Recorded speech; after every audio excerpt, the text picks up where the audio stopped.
Representative Lauren Boebert is having a tough time in her bid to stay in Congress.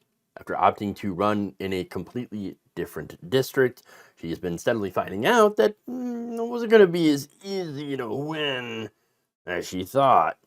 On Saturday, for example, she shared a photo from an event in her home state that looked a bit empty. Quite a few empty chairs there. Not the greatest thing. And, hey, a little bit of a turnout, but not a lot.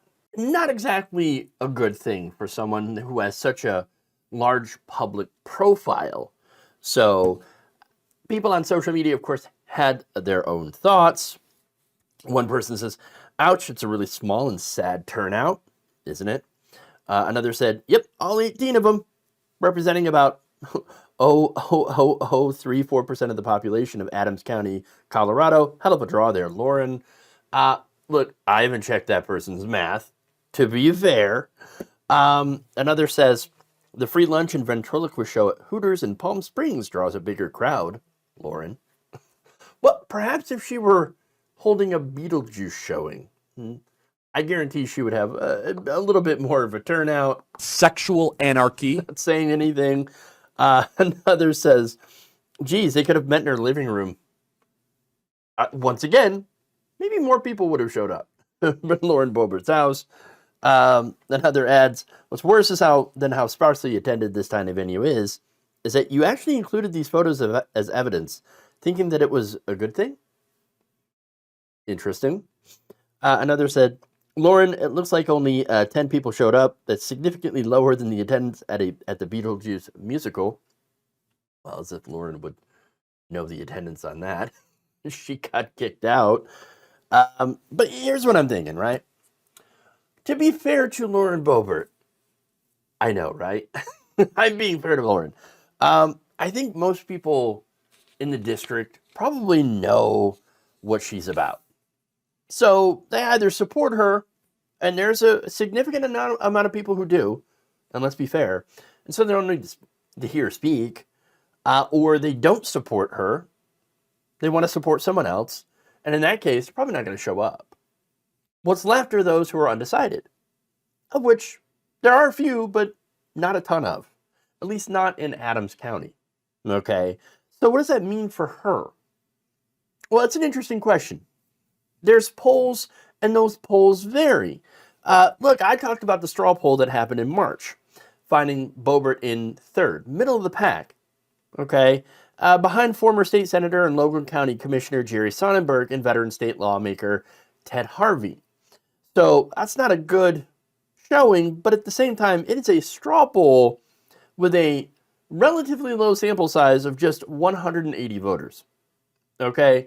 So to draw any concrete conclusions from that, no, you wouldn't, you shouldn't.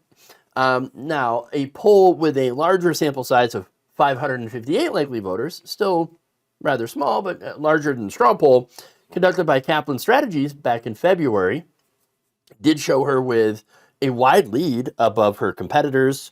So that's interesting. In fact, the survey showed about 32% of respondents said they planned to back Lauren Boebert with her closest challenger, State Representative Mike Lynch, receiving only 7% of support. Mike Lynch is the guy who got, I think, pulled over for drunk driving. He's like, don't let this get out in the media. So that guy, polling number 2 in the district, at least, again, according to this February 24th poll. So that's in CD4, okay? What about her old constituents in CD3, the district that she's leaving? Well, a lot of them are tired of her crap, and they're happy to see her go, okay? And these are the people that were directly affected by Lauren Boebert's decisions, their representation. But at the same time, it was also more of a purple district. CD3, a lot more red. So that said, there could be enough division among Boebert's challengers to allow her to slip by, even with not a majority of voters in CD4. But if the opposition is so divided, with so many different challengers taking up so much of the vote, she could slip by with 20%, 25%. There's a way that she could be able to win that seat. She also has the Trump endorsement. That doesn't always help you, but in this case it could. And what could also help her is the fact that CD4 voters might not be aware of her scandals, or they don't care. Maybe they heard about the Beetlejuice thing and they're like, we're Christian, we would forgive you, right? I don't know.